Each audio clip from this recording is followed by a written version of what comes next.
kas nüüd, Nii, tere taas siis siia konverentsi meeleollu, et siit mõnusate loodushelide vahelt tuleme siis jutuajamiste ja ettekannete juurde tagasi, et siis nii siin saalis kui ka interneti vahendusel sellel praegu toimuval looduskaitse ja märgalade konverentsil meie esimesel päeval.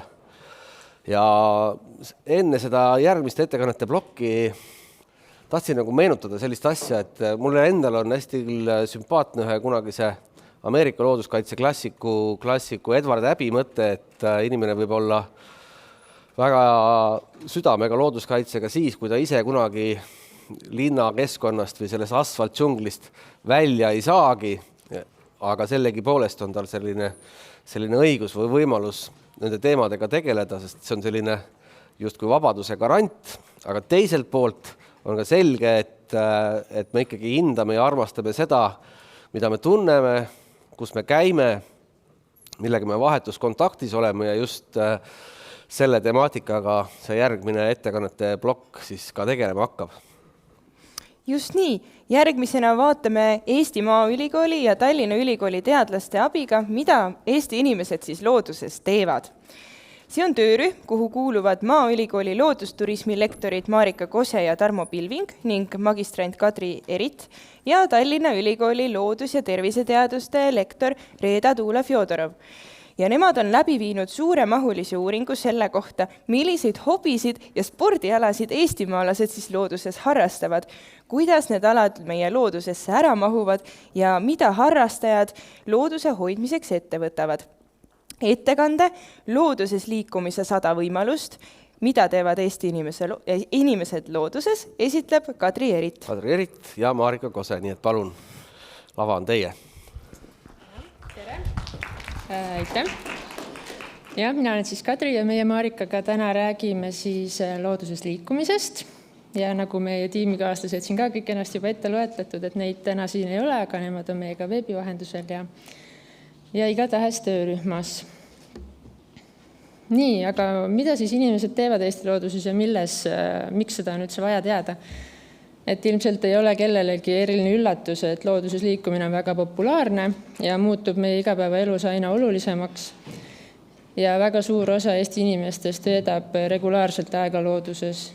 Ja on teada ka seda, et siis nii-öelda pandeemia tõttu on see looduses liikumine muutunud veelgi populaarsemaks ning palju on sattunud sinna liikuma ka inimesi, kellel ei ole nii-öelda varasemast kogemust looduses liikujana. Sarnaselt siis Põhjamaadele on Eestis igaühe õigus, mis justkui lubab meil kõigil käia vabalt looduses. Paljud liikujad aga ei tea päris täpselt, mida see tähendab. Ehk siis justkui nad eeldavad, et ma võin nagu seal käia ja kõike teha, aga ma ei tea tegelikult, millised on kombed ja millised on reeglid. Et on olemas küll mõningaid regulatsioone, näiteks kaitsealadel liikumise kohta, aga ka samuti sageli neid ei teata täpselt ja neid ei järgita. Ning suure tõenäosusega ka keskmine harrastaja ei tea, kust seda informatsiooni leida.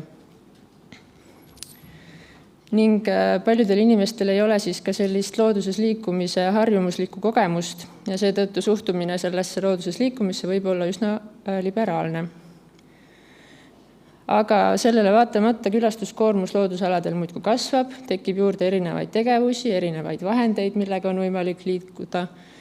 Seal toimub igasuguseid üritusi, spordivõistlusi ja muud sellist. Ja selle tõttu võivad tekkida konfliktid, kas siis konfliktid looduskaitsega, konfliktid külastajatel omavahel, maaomanikega, kohaliku kogukonnaga ja veel palju muud. Et selle tõttu me olemegi läbi viimas siis sellist uuringut, et me soovime kaardistada siis Eesti looduses tehtavad tegevused, millised on nende mõjud, millised on need huvigrupid, kui suured need huvigrupid on ja proovida välja töötada siis mõningad soovitused, kuidas seda tegevust võiks looduses korraldada. Et tänaseks on meil umbes 1,5 aastat see projekt kestnud, mida me teeme siis koos Tallinna Ülikooli ja Maaülikooliga, mida finantseerib siis Keskkonnainvesteeringute Keskus. Ja meie arvates ongi hästi oluline selle puhul see, et me teeme seda 2 ülikooli koostöös, kellel siis üks pool on selline rekreatsiooni- ja sporditeadus ja teine pool on nagu loodus ja ökoloogia ehk ehk siduda neid pooli omavahel, kus see lõhe võib väga kergesti tekkida, aga tegelikult see lahendus peab tulema nagu koos. Meie projektil on siis 4 peamist eesmärki. Nendeks on hinnata siis harrastajate, rekreatiivsete sportlike ja turismitegevuste harrastajate ja organisatsioonide hulk, palju neid üldse on Eesti looduses. Siis soovime hinnata harrastajate ja korraldajate nõudlust maastike ja koosluste osas, millised on nende motiivid looduses liikumiseks ning nende teadlikkus keskkonnast ja looduskaitsest.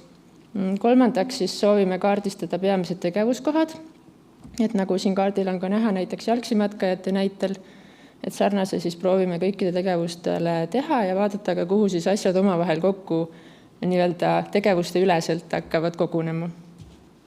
Ja viimaks siis välja töötada need lahendused või soovitused, et kuidas siis kõiki osapooli nii-öelda rahuldavad lahendused leida, et kuidas seda tegevust korraldada kaitsealadel ja kaitsealadelt väljaspool.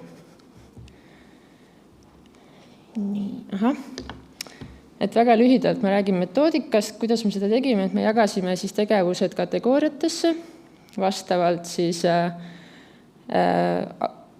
European Confederation of Outdoor Employers välitegevuste jaotusel. Saime kategooriad, mis oma korda siis jagunesid alateemadeks ja neid alateemasid on meie projektis siis kokku 34. Seejärel siis sõltuvalt tegevusest uurisime kas harrastajaid, ürituskorraldajaid või ettevõtjaid ja see valik siis sõltub sellest, et paljud tegevused on väga harrastajakesksed, aga vastupidiselt paljud tegevused viiakse läbi kas ainult ettevõtjate abil või spordiürituste kontekstis näiteks. Ja vastavalt sellele siis valisime metoodika, et individuaalharrastajatele läksid küsitlusankeedid ja organiseerijatele siis intervjuud. Ja siin on sulgudes ka näha tänaseks kogutud vastuste maht, et projekti lõpuks me eeldame, et ligikaudu 1/3 võiks kindlasti siin veel juurde tulla ja siis saame ka teha lõplikuid tulemusi. Aga sellest metoodikast täpsemalt ma täna ei räägi, et sellest kindlasti me räägime pikemalt loodusturismi konverentsil, et 8. märtsil võite tulla ka seda kuulama. Ja nüüd siis selle võib-olla põhiteema juurde, et looduses liikumise viisid. Et siin on siis näha esimene plokk nendest tegevustest, mis me kategoriseerisime. Ja nagu näha, siis esialgu need suuremad plokid on täiendavalt jaotatud siis alateemadesse. Ja kõikide nende tegevuste puhul me siis oleme arutlenud, et milline on vajalik lähenemisviis ja täpne metoodika, et kuidas nendele sihtgruppidele läheneda ja kus on vaja teha ka välitöid. Et siin rohelisega on näha need, kus meil tänaseks on andmete kogumine lõpetatud ja mustaga siis veel jätkub ja suve keskel siis loodetavasti saame kõik need ilusti roheliseks värvida ja tulemused välja öelda. Ja kõikidelt panen siin ette juba teise portsu ka neid tulemusi, et kõikidelt me siis oleme küsinud 4 plokis nii-öelda küsimusi. Need on siis motiivid oma tegevusega tegelemiseks, siis isiklik hinnang keskkonnamõjudele, teadlikkus maakasutuse ja maaomandi teemadel ning sotsiaalne koormustaluvus. Ning kui tekib äkki küsimus, et miks mõni või üks või teine tegevus siit on välja jäänud, et siis meie nagu peamine kriteerium oli see, et see tegevus peab olema seotud kas kaitsealade või mingisuguse puutumata loodusega nii-öelda. Ehk siis me ei arvesta siin mingeid tegevusi, mida tehakse näiteks kuskil, ma ei tea, kardiradadel, mis siiski on nagu välikeskkond, aga et meie nagu perspektiiv on vaadata just nii-öelda puhtavas looduses tehtavaid asju. Nii, ja siis tulemuste juurde liikudes, et tänaseks siis me saame rääkida natukene esialgseid tulemusi, mis on tehtud 6 harrastajagrupi põhjal, et on valitud 3 maismaa ja 3 veetegevust ja oleme analüüsinud siis maakasutuse ja loodusesse jalajälje jätmise küsimusi. Ja siin ma annangi Marikale sõna üle, kes nendest tulemustest siis täpsemalt räägib. Tere ka minu poolt. Et siin on siis tõesti võetud ette 6 erinevat tegevust, mis meil olid siis sügiseks olemas küllalt heade vastajad hulkadega ja see on selline alusmaterjal ühele teadusartiklile, mida me siis praegu kokku paneme. Ja siin on siis näha ka need mõned välja võetud tulemused ainult, et näidata teile, kuidas meil on plaanis neid tulemusi analüüsida, siis nii-öelda sellise maakasutuse võtmes näiteks, aga et kindlasti need tulemused on palju laialdasemad, et see on selline esimene sissevaade siis nendesse tulemustesse. Ja siit on siis kenasti näha, et inimeste käest on küsitud siis nende nii-öelda arvamust, et kas nad teavad või kuidas nad vastavad sellele, et millise staatusega maad nad siis kasutavad, kui nad oma harrastusega tegelevad, ja on näha, et siis inimesed viibivad suuresti meelsasti riigimaal, üsna vähesel määral ikkagi kasutatakse meeleldi eramaad. Ja kui uurida, et kas inimesed on teadlikud ka näiteks kaitsealadel viibides, et nad on seal, siis enamasti siis teatakse, et viibitakse rahvuspargis ja looduskaitsealal, maastikukaitsealade osas oli see teadmine väiksem, me ei pannud ka seda, siia joonisele ei mahu ära, aga hästi inimesed siis teavad, et nad viibivad näiteks RMK hallataval maal. Ja siis ka on probleemiks looduses liikumises sageli see, et harrastajad tekitavad isetekkelisi radu, siis need meie 6 harrastajagruppi, keda me siis täna teile tutvustame või kelle vastuseid, siis kasutavad suuresti avalikke ja selliseid tähistatud radasid, aga siiski on näha, et päris suur osa ehk siis pooled vastajatest teevad ka meeleldi ise neid radu loodusesse. Siis alati saab küsida inimeste käest, kuidas nad tunnetavad, kas see tegevus, mida nad harrastavad looduses, kas see avaldab siis ka mõju keskkonnale, ja kõik vastajad siis kokkuvõttes, need erinevad, on näha siis, et on alati mingi osa inimesi, kes ei oska öelda selle mõju kohta, on väga suur osa inimesi, kellel on kindel arvamus, et seda mõju pole või see on vähene, aga igas valdkonnas, mõjuvaldkonnas on siis ikkagi see, et inimesed arvavad ja väidavad, et see mõju, nende harrastuse mõju sellele keskkonnale on siis suur või oluline. Ja on näha, et prügistamise osas on see arvamus üsna ühtlane, et ma olen pannud need siit ülevalt alla, et see oluline ja suur on nii-öelda siis selles arvulises ja ka proportsionaalses järjekorras. Et on siis taimede osas, nagu inimesed saavad sellest mõjust päris hästi aru ja siis pinnase mõjust. Ja ka on siis arusaamine, et ka looduskaitsealuseid liike see liikumine mõjutab nii nagu ka linde. Aga võib-olla putukate osas või müra osas seda ei osata nii kõrgelt hinnata. Siis minu meelest sellest tänase sellise konverentsi kontekstis on hästi oluline see, et kui me räägime siin sellest kuulamisest ja kuulmisest, ja valmisolekust siis midagi muuta või looduse jaoks teha või aktsepteerida, siis see joonis on minu meelest hästi hea või see tulemus või see hinnang, inimeste hinnang oma käitumisele, et kui tundlikud alad või tundlikud ajad, et kuidas siis võiks olla see liikumine seal korraldatud.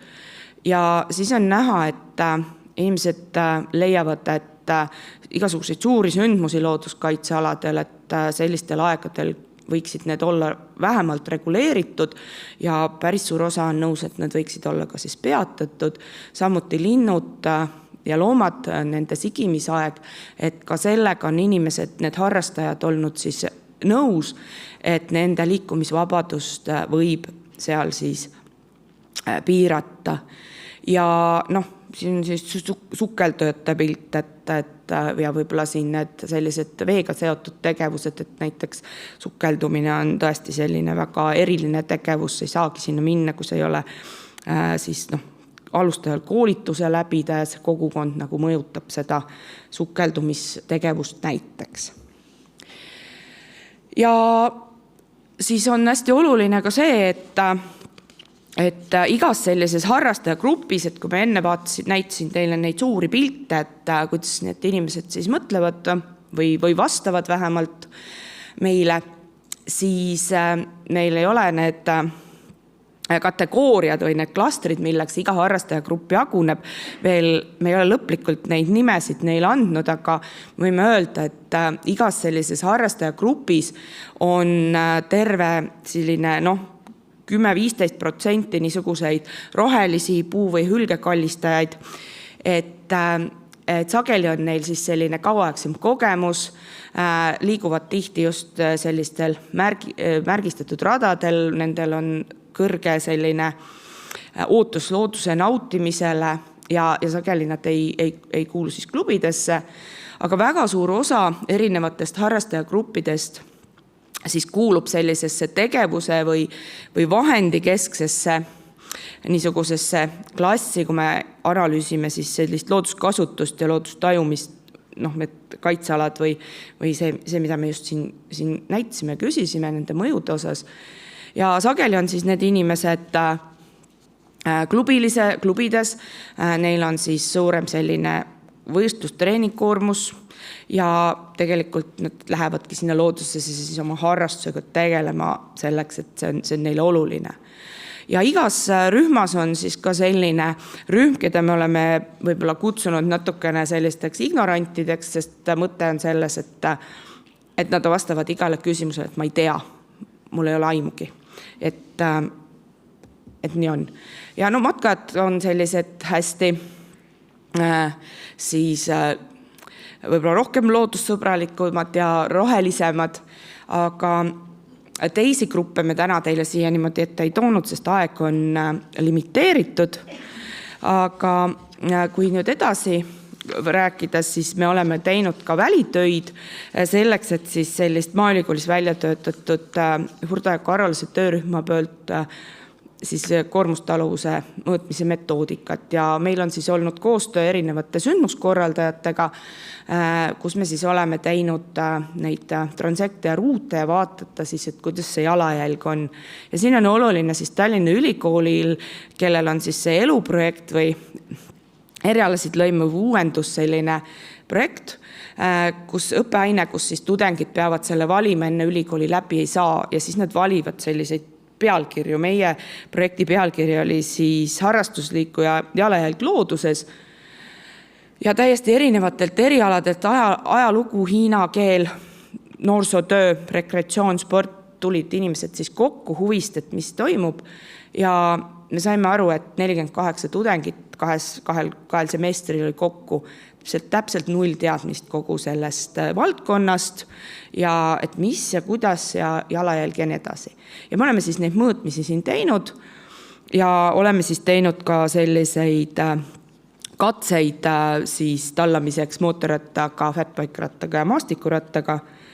Ja tudengite tagasisidest siis nii palju, et nad on kõik öelnud selle kohta, et see on olnud väga kasulik, see ninapidi sees olemine, ise mõõtmine, et see on täiesti uus ja et see oli märkimisväärselt silmi avav ja siis oluline, et nad on muutnud oma nägemist loodusesse ja käitumist looduses. Ja kokkuvõtteks võid siis öelda seda, et nii nagu siin juba hommikul avasõnadega siis räägiti, et inimesi on, need võimalusi on 100 ja rohkemgi veel, kõik tulevad erinevate ideede peale, mida siis looduses, kuidas looduses liikumist enda jaoks siis nauditavaks või põnevamaks või rikastamaks teha. Isegi meie alati ei tule nende asjade peale uurijatena.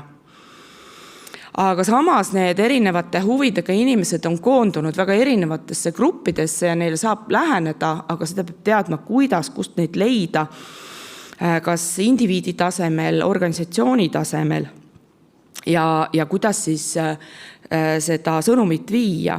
Ja kindlasti selle keelamise ja piiramise ja sulgemisega ei saavuta midagi, et see kaasav ja koostöine teadlikkuse tõstmine ja selline osapooli arvestav ja vastutuste ja kohustuse selgitamine on ka siis oluline kõikidele sihtgruppidele, sest me oleme kõik seal looduses võrdsed, kui me hakkame reegleid tegema, sest need kehtivad nii sellele ülemisele kui alumisele poolele samamoodi. Ja kommunikatsioon nii selline üks sõnum oleks kindlasti, et siis harrastajate kogukondades võiks tekkida sisemine kord, mida saab näiteks raamistada mingite heade tavadega, nagu on meil välja töötatud räätsamatkamise jaoks. Et sellega ma lõpetan. Tänan.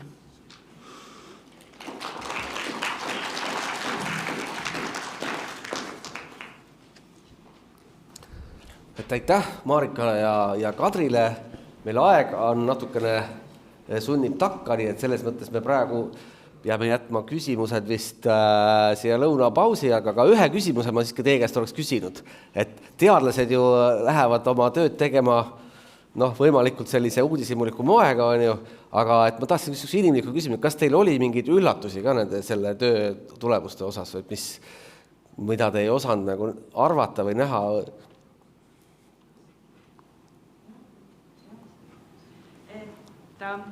Et need klastrid või sellised, et selle analüüsiga saab välja tuua täiesti selgelt eristuvaid niisuguseid rühmi ja kuigi need on koostatud ainult osade tunnuste põhjal, siis järgi vaadates siis neid teisi tunnuseid, et sa saadki tegelikult aru erinevates harrastajagruppides nende selline loodusmeelsus või loodusesse suhtumine ja see, et see annab nagu vihjeid ka sellele, et kuidas siis neid kõnetada.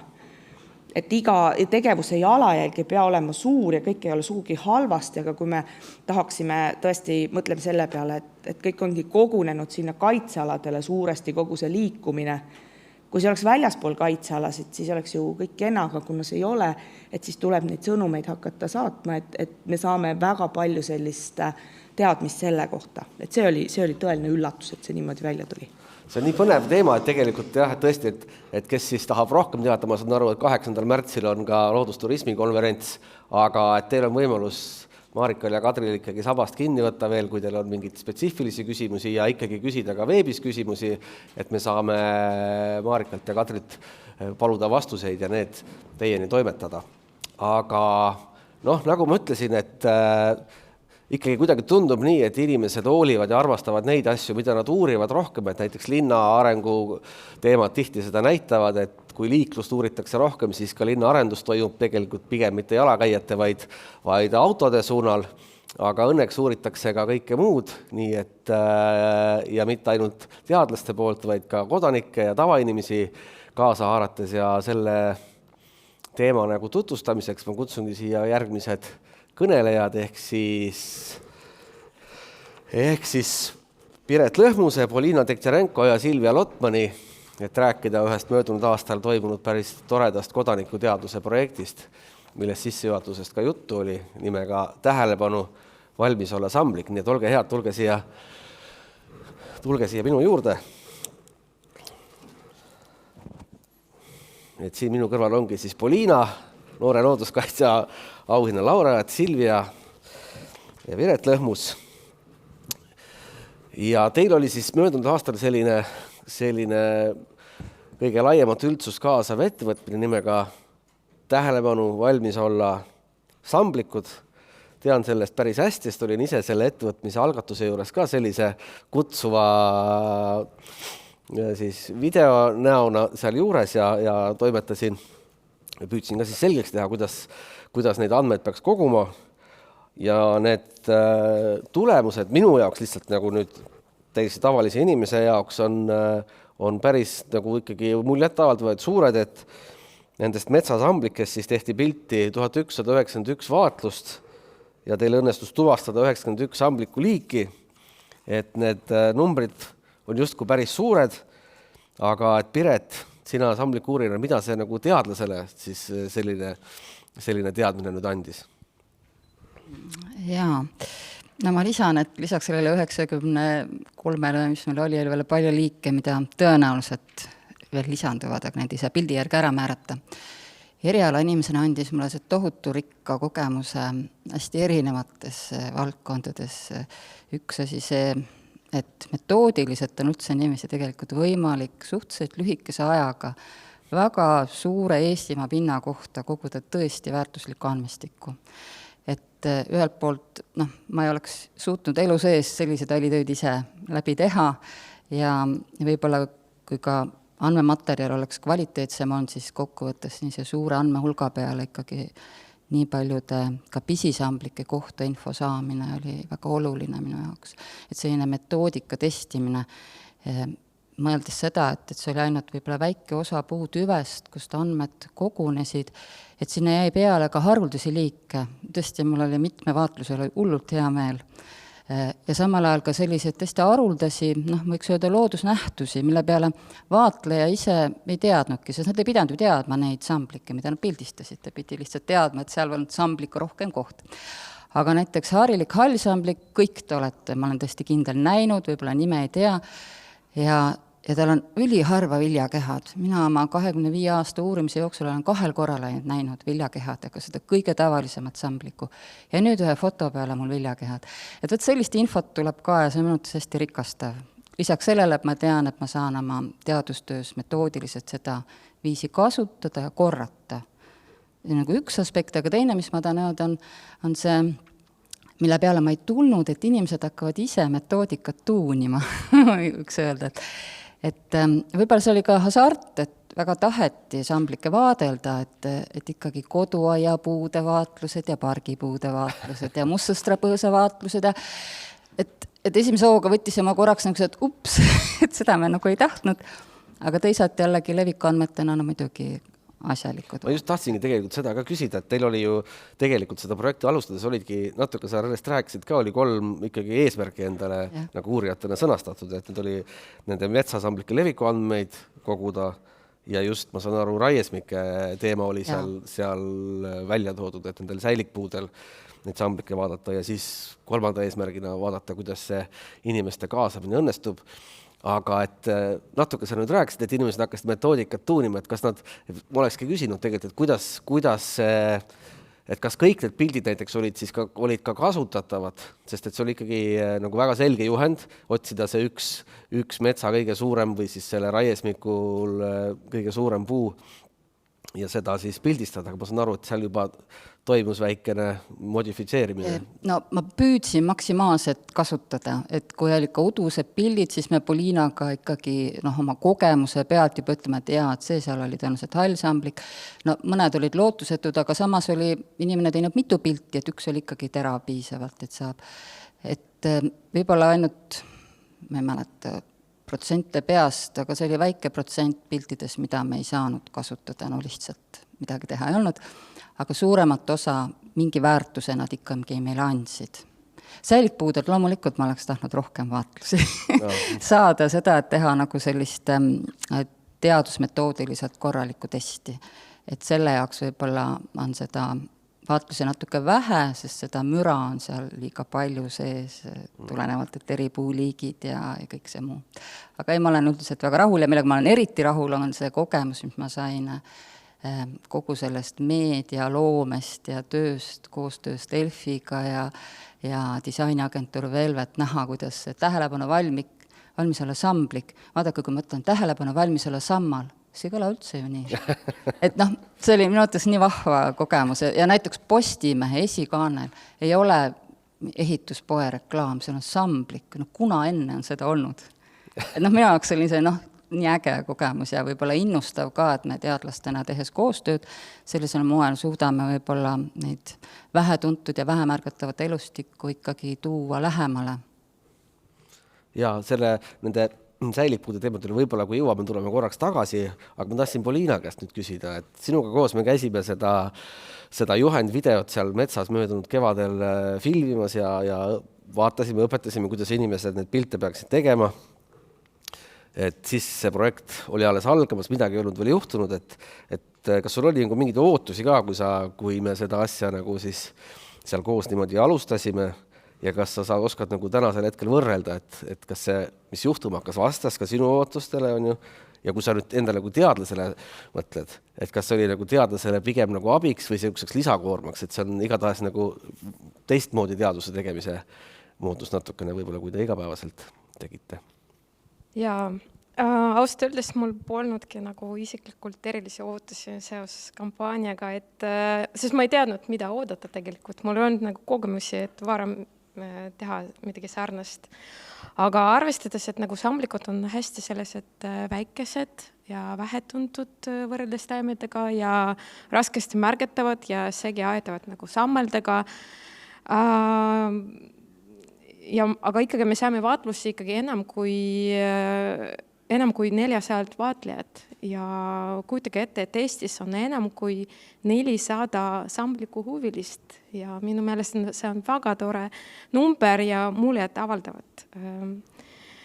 Ja ootustest oli rääkides või pigem nagu hirmudest rääkides, et kui me ette valmistasime, et meil olid ka oma hirmud ja et meil oli selline hirm, et nüüd me hakkame saama selle veebirakenduse kaudu hulgalised sammaldevaatlusi või üldse ei tulegi ühtegi vaatlust Raesmikelt, aga nii ei läinudki ja kokkuvõtteks võib vist öelda, et meil läks suurepäraselt. Meil oli nagu hästi vähe neid samblapilte, aga hästi vähe, et nagu meil oli nagu... Oli täiesti asjakohased, sest ta pidid võtma kõige samblikuриkkama koha ja kulge looduses võib olla nii, et tühi ongi sammaldunud, seal ei ole samblikke. Et selles mõttes oli kõik okei.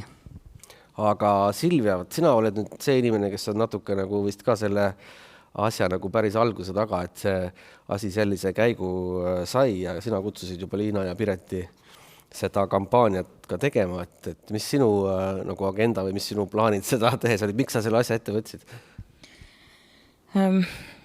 Me Elfis ikkagi usume sellesse, et looduskaitse on iga ühe asi aga loodusteadus on nii keeruline, et seda tuleb kuidagi tõlkida nendele inimestele, kes ei ole bioloogiat õppinud, kuidagi väiksemateks tükkideks ja mida ma väga tihti näen, on see, et püütakse looduslikke protsesse lihtsustada ja sellega muudetakse teema hoopis igavaks ja tegelikult nagu ka see nii huvi kui ka see täpsus kaob ära loodusteadusest. Ja selle kampaania või algatuse üks mõte oli see, et võtta üks tegelikult päriselt väga keeruline asi. Samblikud ise on täiesti mingid looduslik ime, kuidas on võimalik, et seen ja vetikes niimoodi koos elavad. Siis kuidas kogu see metsa ökosüsteem toimib, see on nii keeruline. Aga seda on võimalik teaduslikult uurida ikkagi väiksemate tükkide abil ja seda peab olema kuidagi võimalik ka inimestele niimoodi pakendada, et igaüks saab osaleda ja ma tahtsin seda katsetada ja minu arust see meil õnnestus ja ühtlasi ka kogu see metsa teema on Eestis kuidagi väga selline raiekeskne või selline, ma ei tea, selline väga, et aga mets, lähme siis nagu sinna süvitsi sisse, et mis see metsa ökosüsteem on ja tõesti nagu see, et üle 400 inimese viitsis sellist retki ette võtta oli. Aga kas Piret ja Poliina olid nagu kohe suga nõus või sa pidid neid veenma, kuidas seda me ei tea? Mulle tundub, et nad olid, et see mõte iseenesest, et me seda teeme, mulle tundub, et selles osas olite kohe pardal, aga see täpselt, kuidas seda teha, et see oli ikkagi päris vaevaline kõik välja mõelda, et mis võib olla selline asi, mis on nii teaduslikult annab vajalikke andmeid, kui ka on inimestele tehtav, et see oli tegelikult päris keeruline protsess. Põnev. Väga põnev oli. Aga vaat ongi nüüd, et Silvia ütles, et loodus on väga keeruline samblikust alates või samblikuga lõpetades, et ma siis kohe küsingi, et räägime sellest keerulisest asjast korra ikkagi veel Pireti käest, et see elurikkuse teema on kogu aeg nagu viimasel ajal ikkagi nagu väga üleval ja väga päevakajaline ja me teame, et samblikud on nagu selle elurikkuse koha pealt selles nagu indikaatorliik selles metsa keskkonnas ja selline huvitav näitaja, et kas sa nagu oskad nagu siis kommenteerida või öelda, et mis küsimus meil siis praegu kõige päevakajalisem selle samblike ja metsaelurikkuse, vana metsaelurikkuse teemal üleval on? Ja ma võib-olla panen alguses sellise lühikese konteksti, et kui me metsa sambliku elustikust räägime, siis me räägime vähemalt 500 sambliku moodustavast seeneliigist ja seal veel juurde 100 sellist mikroseent, kes siis kas samblikete allusel kasvavad või mida lihenoloogid uurivad.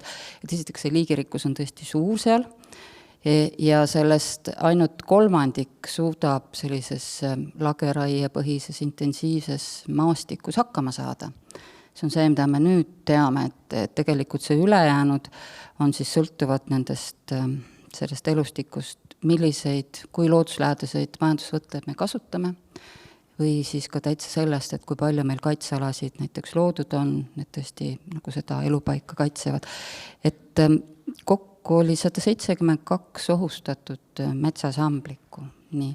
Ja kaitse all, looduskaitse all on meil neist 32 ainult, kuigi tegelikult minu analüüs näitas, et peaks olema palju suurem see peaaegu 100 liiki, kes vajaksid sellist aktiivset kaitset ka. Aga siiski hea külg on see, et meil on võimalik seda vähemärgatavat ohustatud elustikku kaitsta ka teiste meetoditega, näiteks kui me otsime ja kaitseme metsa vääriselupaiku, mida tegelikult ka osad samblikuliigid indikeerivad, et see on tõesti väärt elupaik, metsa elupaigana. Samuti on võimalik seda elustikku kaitsta nii, et me kasutamegi neid püsimetsandusvõtteid ulatuslikumalt maastikus. Et need muutused ei oleksid nii kiired, et jääks samblikele sobivaid elupaiku, milles nad paljud on väga spetsiifiliselt sõltuvad. Kas ta vajab ainult tüügaspuupuidul, ta ei taha minna sinna kasekoore peale noorde metsa, võt ei taha. Ja neid on päris palju neid liike, kes on ikka spetsiifilise elupaiga nõudmisega. Ja üks võimalus on ka nii, et kui me kaitseme näiteks musttoonekure poolt, siis kas asustamata jäänud pesupaiku, et me ei võta neid kaitselt alla, nad on sellised ju 200 meetrit või palju see on seal kure pesapaiga ümber kaitse. Tegelikult samal ajal kaitstakse nimisi ka samblikke, näiteks mitmeid on uuring näitanud. Et need viise on mitmeid, neid tuleb lihtsalt aktiivselt teadvustada ja kasutada. Ja seda me nüüd vaikselt üritame edasi teha Keskkonnaametiga ja ministeeriumiga seda koostööd. Ja aeg, mulle panti märk, aeg läheb väga ruttu, aga ma tahtsin ikkagi siin lõpetuseks tegelikult veel Poliinalt ühte asja küsida, et Silvia siin juba ka ütles, et samblikud kui selline imeline eluvorm ja tõesti nad on nagu uuri nagu tulnukad või teise planeedi tegelasi mõnes mõttes selline ikkagi väga erinev meie enda toimimises, aga teisest küljest on nad ju kogu aeg meie kõrval, et isegi metsa ei ole vaja, mis sa võid vahest minna oma maja seina vaadata ja nendega kohtuda. Aga et kuidas sulle, Poliina, nagu nüüd suheldes inimestega mulje on jäänud, et kas see kuidagi see sambliku selline fenomen või nende imelisus kuidagi ka kohale on jõudnud rohkem? No ma loodan, et jah, et ma püüdsin alati rääkida, kui olulised ja kui imelised on samblikud ja miks on vaja neid uurida. Aga imest veel rääkida on tore on mõelda, et samblikud ja teadmised samblike kohta võivad inspireerida noori tantsijad, et Tahtvere tantsukool on loonud samblike algutusest ja samblikest inspireeritud tantsu pealkirjaga Samblike süles.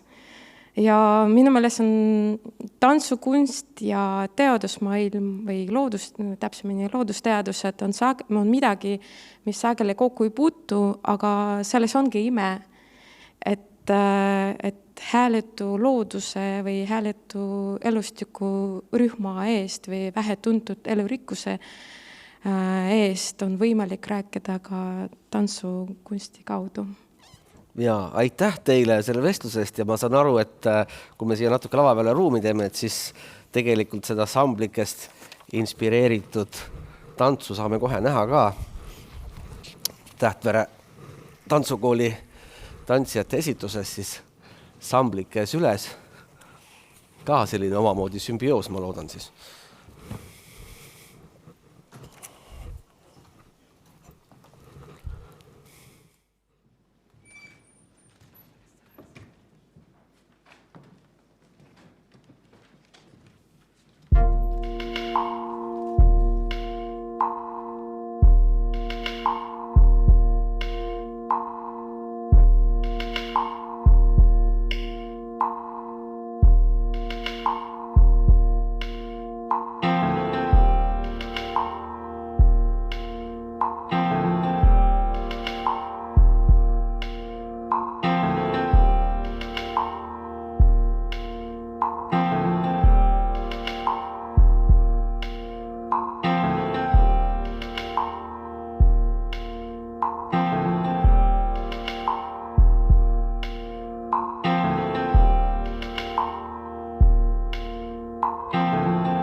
the water as I sink below.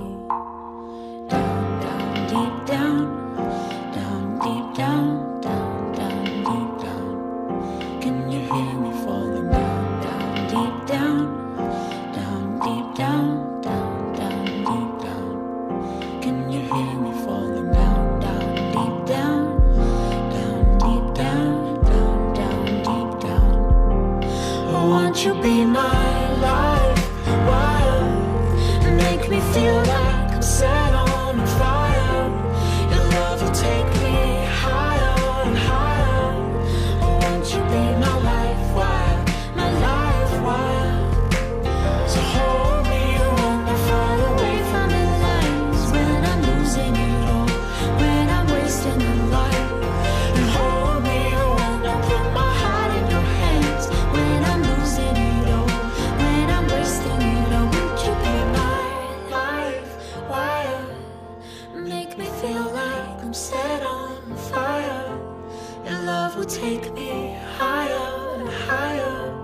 Oh, won't you be my life wire? My life wire.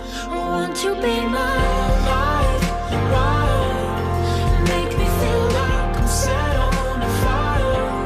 Your love will take me higher and higher. Oh, won't you be my life wire? My life wire. Won't you be my life wire?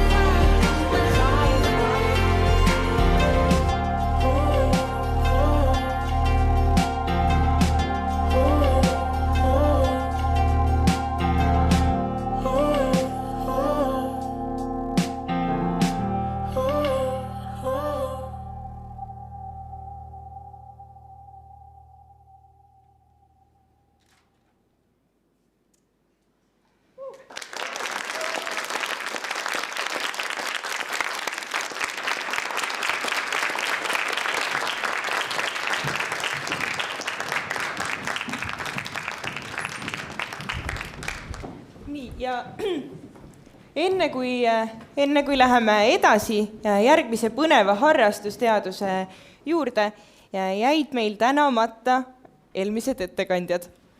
Ja nad hiilisid lihtsalt minema. Tulge tagasi! Nii, suur tänu. Ja Poliina. Teie kingitus ootab teid nurgas.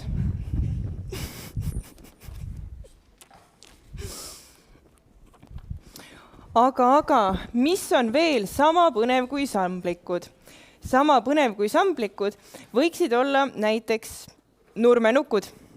3 aastat tagasi toimus ELFi ja Tartu Ülikooli koostöös esimest korda harrastusteaduse algatus Eesti otsib nurmenukke. Ja järgnevatel aastatel kasvas see väga kiiresti rahvusvaheliseks. Ja nüüd ongi juhtunud niimoodi, et nii möödunud aastal kui ka sel aastal toimub see kõikides Euroopa riikides. Milleks aga harrastajate abil kogutud andmeid vaja oli ja kuidas sünnib sellest teadus, mille põhjal saab teha ka looduskaitselisi otsuseid.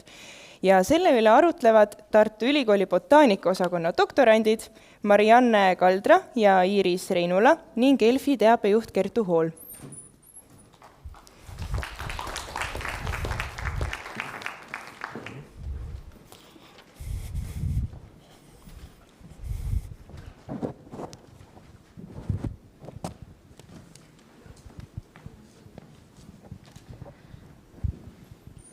Tere kõigile meie poolt.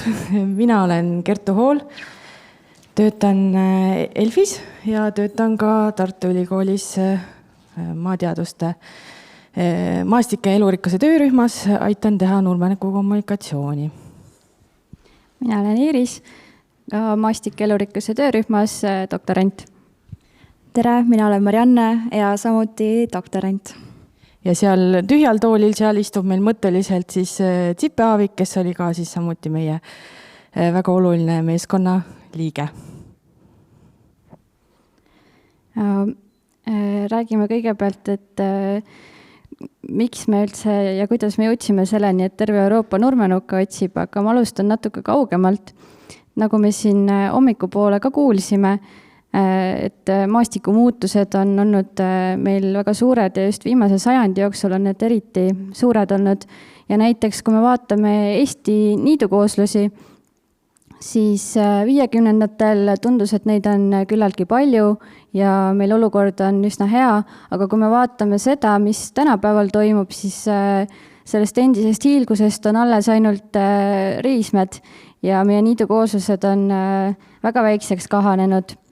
Ja meie oma töörühmas näiteks uurimegi üsnagi palju neid samu niidukooslusi ja just taimede seisukohalt, et mis on mõjutanud taimi seal niitudel ja kas nende kadumine on kuidagi mõjutanud seda. Ja selleks, et paremini sellest kõigest aru saada, me valisime välja nurmenukku, kelle põhjal seda täpsemalt uurida, et justkui mudelliigina ta ette võtta ja vaadata ka näiteks liigisiseselt, et mis seda kõike mõjutab. Aga maastikud ju muutuvad kogu aeg, et milleks on üldse vaja teada, kuidas see täpselt toimub ja miks? Jah, tõesti, maastikud muutuvad ja seda ka ilma inimese kaasabita, aga just viimasel ajal on need muutused olnud nii kiired, et võib-olla loodus ei jõuagi järgi sellele ja me tahamegi teada, et kas loodus sellele järgi jõuab ja kuidas ta sellistele kiiretele muutustele just reageerib. Lisaks sellele, et harilik nurmenukk on väga hea mudelik, uurimaks teiste sarnaste niiduliikide käekäiku, on tal ka selline huvitav paljunemistunnus nagu erikaelsus ehk heterostüülia. See tähendab siis seda, et harilikul nurmenukul on 2 erinevat tüüpi õisi ja neid, nagu siin jooniselgi näha, me kutsume neid S-tüübiks ja L-tüübiks. Et need nimetused tulevad inglise keelest just nende paljunemisorganite erinevuse järgi. Et S-tüüp on siis short style, ehk tema on lühikese emakakaelaga, tal on õies tolmukad palju kõrgemal ja L-tüüp ehk long style, tema on pika emakakaelaga ja tolmukad on temal õies madalamal. Ja neid õietüüpe peab siis olema tavaliselt võrdselt, et toimuks see optimaalne paljunemine. Et tavaliselt selle ühe S-tüübi õietolm peab siis jõudma teisele L-tüübile ja vastupidi, et kui S-tüübi õietolm jõuab näiteks teisele S-tüübile, et siis seda viljastumist ja paljunemist ei toimu. Et seepärast peaks neid õietüüpe olema võrdselt, et siis on kõige suksem optimaalsem olukord selleks edukaks paljunemiseks. Ja tegelikult nurmenukku erikaalsuse uurimine ulatub juba tagasi 19. sajandisse, kui seda uuris ka Charles Darwin, et tema juba pani tähele, et nurmenukul on sellised erinevad õied ja tema siis hakkaski mõtlema, et mis see küll eesmärk seal on ja tema siis esimest korda umbes seletaski ära, et see ongi siis selleks, et nad ikkagi ristuks oma vahel, et ei paljuneks oma naabriga ja et see siis aitab nagu ülal hoida seda geneetilist mitmekesisust ja jätkusuutlikkust. Darwin vist kodanikuteaduse või harrastusteaduse kampaaniaid ei teinud, aga miks just siis harrastusteadust kasutada niisuguse kampaania läbiviimisel? Jah, et just nurmenukkudega saime siis seda harrastusteadust läbi viia, kuna nagu ma olisin, ta on mudelik uurimaks ka teiste sarnaste niiduliikide käekäiku ja lisaks Eestist on nagu väga hästi meil levinud ja inimesed tunnevad seda liiki, et siis kõik need tingimused kokku siis sobisidki täpseks niisuguseks harrastusteaduse liigiks. Ja nüüd me kiirelt kontrollime, kas te ikka kuulasite Marianne juttu, et siin pildil on nüüd 2 nurmenukku ja võite vastata siin saalis ja internetis, et mis te arvate, mis tüüpi nurmenukk siis seal vasakul pool on alustuseks, kas S või L-tüüp? Ja tundub, et tulid täitsa õiged vastused, et tõesti siin vasakul on L-tüüp ja paremal on S-tüüp, et loodetavasti nüüd jääb teile meelde. Ja kui nüüd tullagi selle kampaania juurde täpsemalt, siis see on meil nüüd 3 aastat toimunud, alustasime tõesti Eestist, saime väga palju vaatlusi ja olime väga õnnelikud, et see nii hästi korda läks kõigile ja 2020. aastal laienesime ka Lätti ja me tahtsimegi inimestelt teada siis selle erikaelsuse kohta, palusime neil minna kuhugi, kus nurmenukud kasvavad ja vaadata seal siis võimalusel 100 taimeõit ja märkida ära, mis tüüpi õis see on. Ja esimestel aastatel läks meil kenasti ja otsustasime siis, et meil on ikkagi vaja teada, mis toimub suuremas plaanis ja eelmisel aastal laienesimegi üle Euroopa. Ja selline suur skaala muutus oli küll järsk, aga tehtav. Jah, et kuidas me täpselt siis seda tegime, et veebruaris hakkasime tegema, märtsis oli vaja juba, et kõik eurooplased läheksid nurmenukku vaatama. Otsisime siis kohalikud partnerid endale, kuna me soovisime ka tavalisi eurooplasi, mitte ainult siis teadlasi, kes tegelevad taimeteadusega kaasata, siis oli vaja siis kogu info tõlkida Euroopa keeltesse. Et siin slaidil siis näete kõiki neid keeli, mitmesse me tõlkisime, et päris keeruline ettevõtmine oli, kuna paljudes riikides ka nurmenuku enda mõiste on teistsugune ja paljudes riikides siin ei ole nii palju nurmenukke ja ei ole need üldse nii levinud.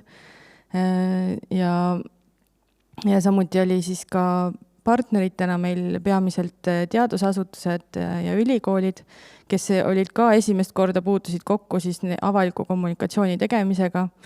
Ja meeskonnalt nõudis see siis põhimõtteliselt mitu kuud kogu aeg sisse lülitamist, et olime valmis siis igal ajal vastama sotsiaalmeedias või siis üldse meedias või siis tegema Zoomi kohtumisi, pidevalt jälgima, mis seis on koroonaga, kuna koroonapiirangud olid väga tugevad sellel kevadel, kui me seda hakkasime tegema.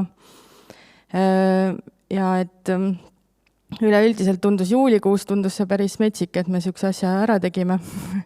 Aga siin võtmesõnadeks kommunikatsioonis ongi, et suhtlus peab toimuma ikkagi emakeeles ja hea meeskonnaga ja inimestega, kes on valmis panustama, on see täiesti tehtav. Üle Euroopa tehes me kaasasime väga palju inimesi ja see tähendas ka, et me saime väga palju tagasisidet nendelt osalejatelt. Et meil vaatlusankeedis oli täiesti eraldi lahter nende lisamärkuste jaoks, et inimesed said vabal valikul sinna kommentaare ja igasuguseid märkusi kirjutada ja siis me oma rõõmuks siis neid lugesime seal tihti, et saada motivatsiooni, et inimesed päris tihti ikkagi kirjutasid, et väga tore ülesanne ja et ilm on ilus ja päike paistab ja nurmenukud on ilusad ja et lihtsalt sellised toredad kommentaarid, aga ka näiteks mõned lubusad lihtsalt, et kes kirjutas, et ta peaaegu veeres kraavi või astus kogemata teo peale, et meil oli siis selline väike meelelahutus neid kommentaare ka lugedes. Aga hästi tore oli ka see, et inimesed juba hakkasid tähele panema looduse muutumist enda ümber, et näiteks kes on mitu aastat seal kampaanias osalenud, osad siis käisidki samades nendes nurmenuku kogumikes vaatlusi tegemas mitu aastat järjest ja siis kirjutasidki, et näiteks see aasta on nüüd rohkem nurmenukke, et me oleme nüüd hakanud vähem niitma ja tõesti nurmenukud on siin hakanud rohkem levima. Et see oli väga positiivne. Aga lisaks nendele vaatluskommentaaridele me saime ka igast e-maile ja et kuigi Eestis on nurmenukud siin väga levinud ja kõik tunnevad neid ja nendega on hästi, siis tegelikult igal pool Euroopas selline lugu ei ole. Et mõnedes kohtades nurmenukk on tegelikult väga haruldaseks juba jäänud ja isegi kaitse all. Ja näiteks Kreekas on täiesti mure nendega, et seal käiakse röövkorjel, et korjatakse ära ja müüakse siis mujal Euroopasse ravimtaimedena, et seal on täitsa mure kohalikel nende nurmenukkude pärast.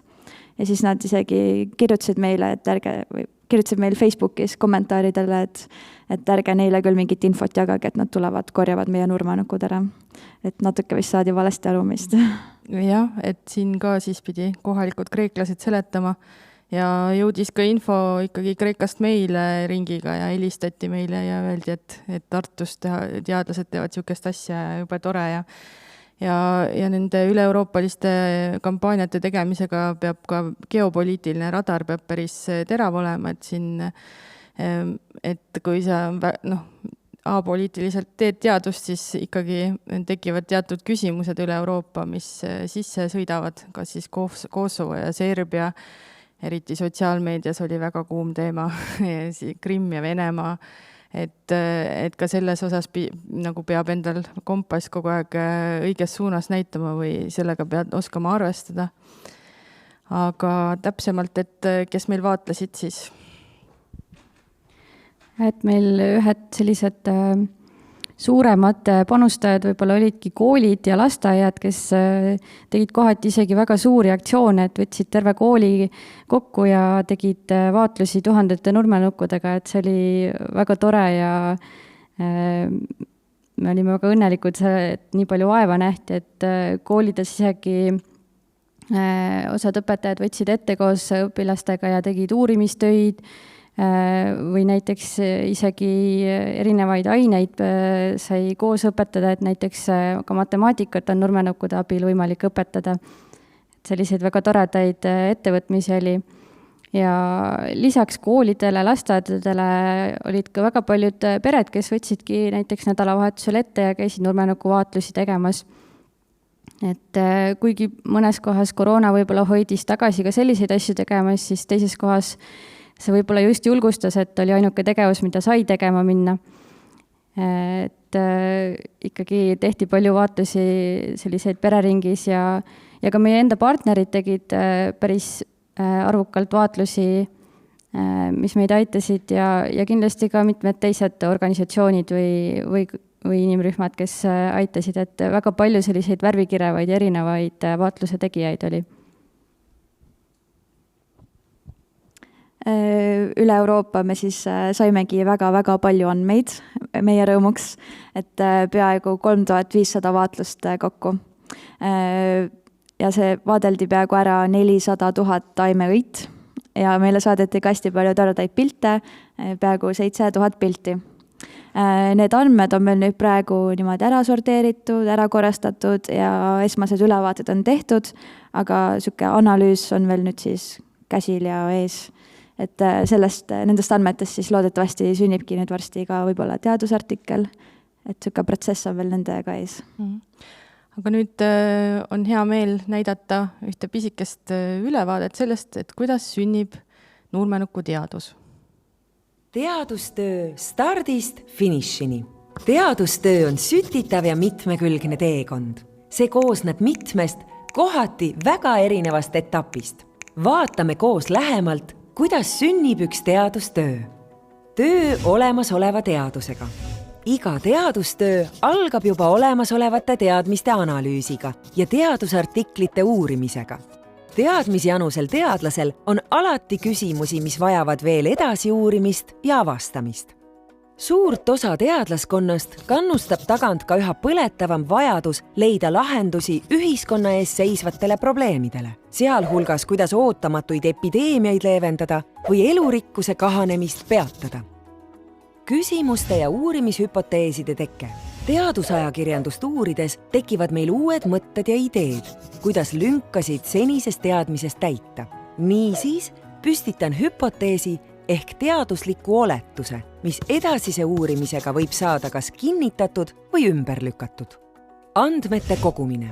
Tekkinud küsimustele vastuste leidmiseks koostame tegevusplaani ning asume andmeid koguma. Seda võib teha mitmel moel.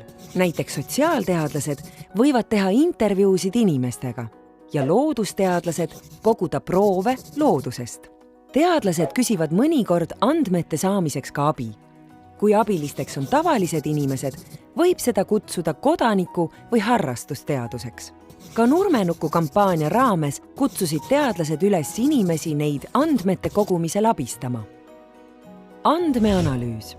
Kui andmed on kokku koondatud, tuleb neid analüüsida. Ka siin on palju võimalusi. Esmalt tuleb andmed korrastada ja seejärel viia läbi statistiline analüüs.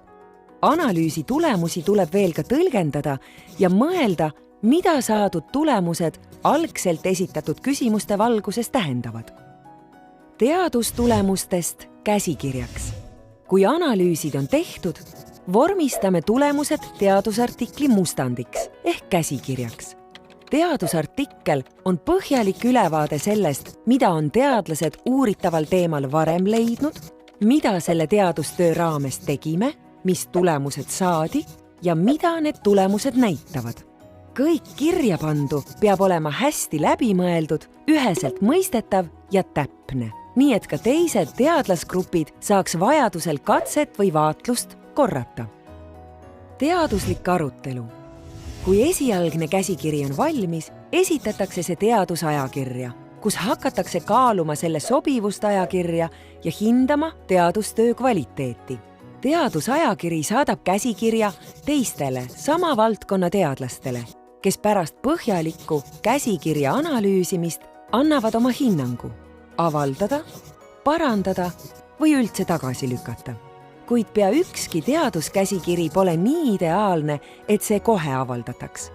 Teiste teadlaste hinnang saadetakse koos teadusajakirja toimetaja arvamuse ning otsusega tagasi käsikirja koostajatele, kes viivad vajadusel sinna sisse muudatusi, teevad lisaanalüüse ja esitavad parandatud versiooni tagasi ajakirja. Tihti läheb käsikiri siis veel teistele teadlastele hindamiseks või lükkab ajakiri käsikirja tagasi. Nii võib teaduslik arutelu kesta kuid ja puhuti isegi kauem kui aasta. Artikli publitseerimine. Kui läheb hästi, leiavad ka teised teadlased, et meie teadustöö ja seda kajastav artikkel on piisavalt hea, et see teadusajakirjas avaldada. Seejärel tehakse veel viimased toimetamised ja teadusartikkel avaldatakse. Meie uurimisküsimustest ja vastustest saab teada ka muu maailm. Uue teadmise kasutamine meie igapäevaelu puudutavate küsimuste lahendamiseks. Ideaalis saab teadusartikli tulemusi meie elu puudutavate otsuste langetamisel kasutada. Näiteks nurmenuku andmed annavad infot selle kohta, kuidas käib käsi meie elurikkuse tulipunkte pärandniite asustavatel taimeliikidel. Eri tüüpi nurmenukkude osakaal aitab ennustada elurikkuse käekäiku vaatluskohas enne, kui nurmenukk ja teised liigid elupaikade kahanemise tõttu piirkonnast kaovad. Nende teadmiste abil saame ette võtta samme elurikkuse hoidmiseks, enne kui on liiga hilja. Vahefiniš ja uus start. Avaldatud teadusartikkel on sageli teadlaskonna jaoks oluliseks sisendiks uute teadusküsimuste tekkimisel, mis loob aluse uutele teaduskatsetele. Ja nii see teaduse tegemise ring jätkubki. Uuest stardist vahefinišini.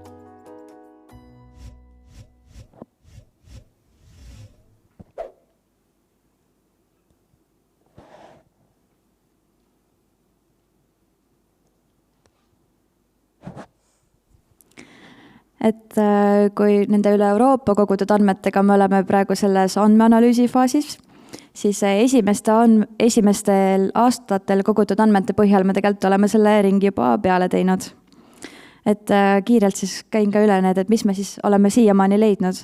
Et 2019. aastal me siis panime tähele, et miskipärast neid S-tüüpe oli igal pool rohkem kui L-tüüpe. Ja sama tulemust kinnitas ka järgmisel aastal tehtud vaatlused. Et see oli meie jaoks päris ületav ja see oli ka üks põhilisi asju, mis me siis seal teadusartiklis pärast arutlesime selle üle.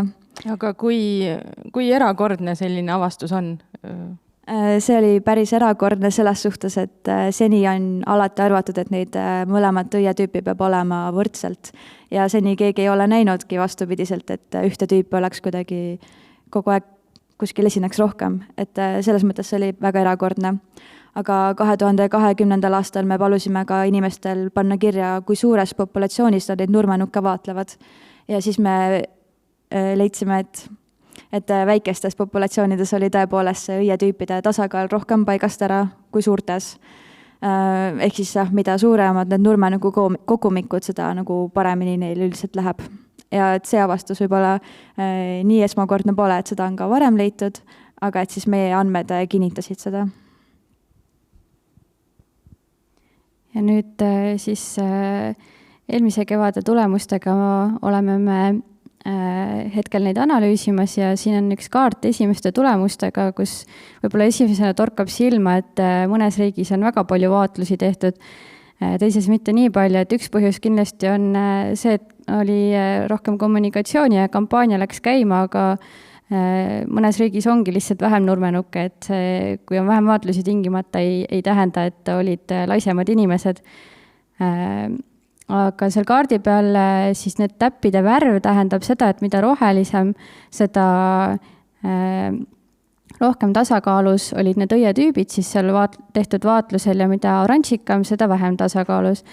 Niimoodi kaardi pealt me sellist suurt mustrit kohe ei leidnud, et mis võib olla selle kõrvalekalda põhjuseks, aga me kindlasti uurime edasi. Aga kas igal aastal on samad uurimisküsimused, et saate uue andmekogust ja ikka uurite ikka oma SCL-i ainult? Ei, kindlasti mitte, et nagu sealt animatsioonist ka välja tuli, siis kui me mõnele küsimusele saame vastused, siis see tekitab uusi küsimusi, et tegelikult me lähmegi nagu eelmiste tulemuste pealt edasi ja võtame rohkem asju juurde, mida vaadata.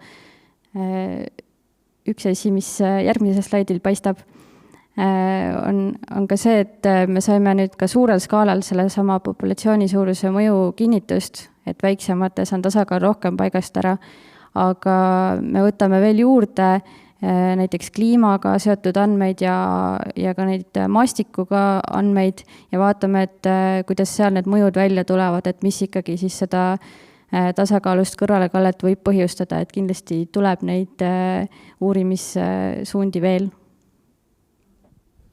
Ja ma siia lõpetuseks küsiks veel, et mida Marianne teadlasele selline kampaania annab? Nagu ma enne mainisin, et me saime väga palju positiivset tagasisidet ja kommentaare osalejatelt, et see oli, ma arvan, meile kõigile väga suureks motivatsiooniks ja nagu, et võib-olla iga nagu teadlase igapäevatöös seda nagu, see ei ole väga tavaline, et nii palju positiivset tagasisidet saada, et see oli väga hea ja tore minu jaoks.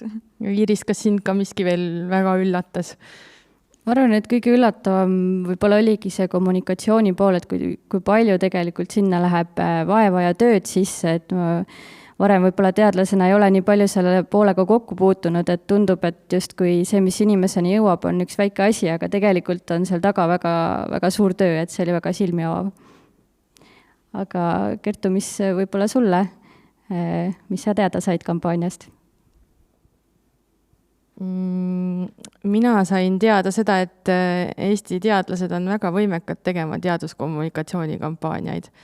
Et natukene abi ja tegelikult annab teha väga sisutihedat ja head koostööd nii Eesti-siseselt kui rahvusvaheliselt, et mina küll usun täiesti harrastusteaduse võimesse siin nii teadlasi kui ka teisi inimesi harida ja hoida.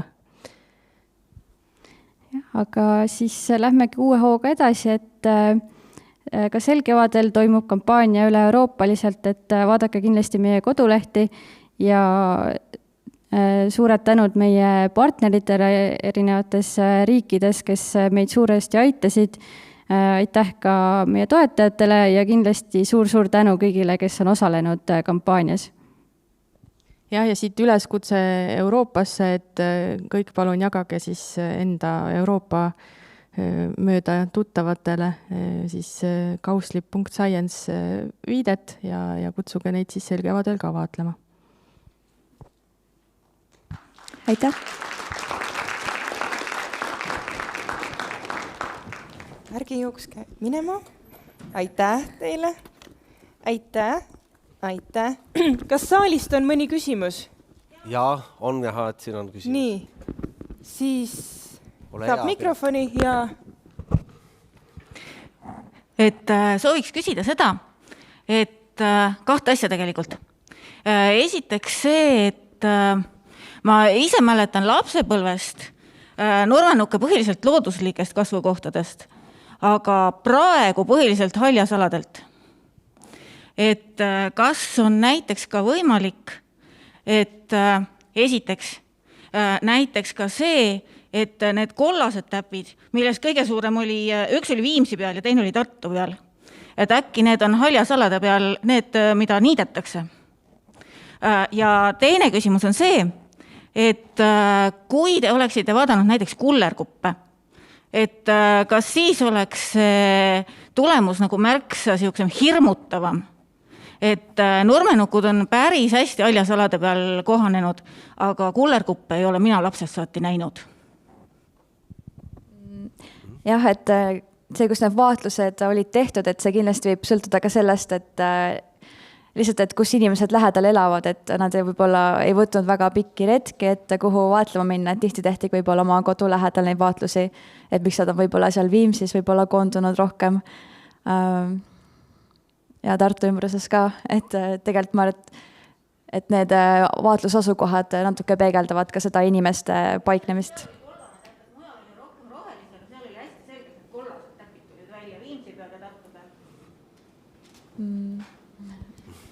Võib-olla tõesti jah, et me neid maastikuandmeid nagu võtame alles juurde ja võib-olla siis sealt saab nagu selgema pildi, aga see on kindlasti asi, millele mõelda, et jah, võib tõesti nii olla. Ühe küsimuse siis selle teemalt, kui te nüüd seda üleskutset selleks kevadeks teete, et seal oli üks kaart, eks ju, mida vist, ma arvan, siis ka pandi tähele, et mul jäi nagu silma, et see on niisugune loode kagusuunal on see nagu rohkem kaetud, ehk siis Harjumaal, võib-olla seal Lääne-Virumaal ja siis kuskilt siit Kagu-Eestis, et see teistpidi suund on nagu vähem katmata, et kas see vastab tõele ja kas on nagu mingid kohti, kus te tahaksite Eestis, et tuleks ka rohkem vaatlusi, kui seni on tehtud?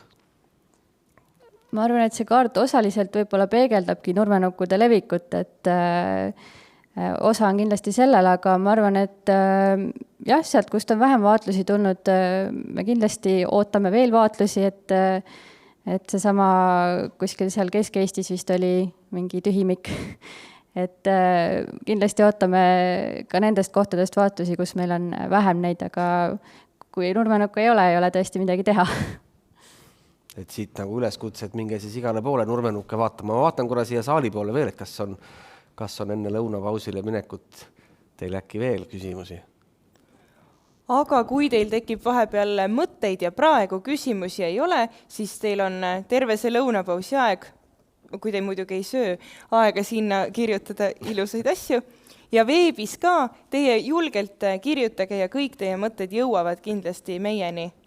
Ja võiks jagada küll sinna, ma ise mõtlen, seal leiab neid väikseid kleeppabereid ja seal on sellised tühjad mullikesed teemad all, kuhu võiks mingist oma mõtet nagu panna. Et ma ise näiteks selle viimase ploki ajal mõtlesin küll ka sellist asja, et kui jutt oli kodanikuteadusest, et kas on uus asi või vana asi, sest ma küll arvaks, et tegelikult kodanikuteadus on teaduse kõrval kogu aeg olnud.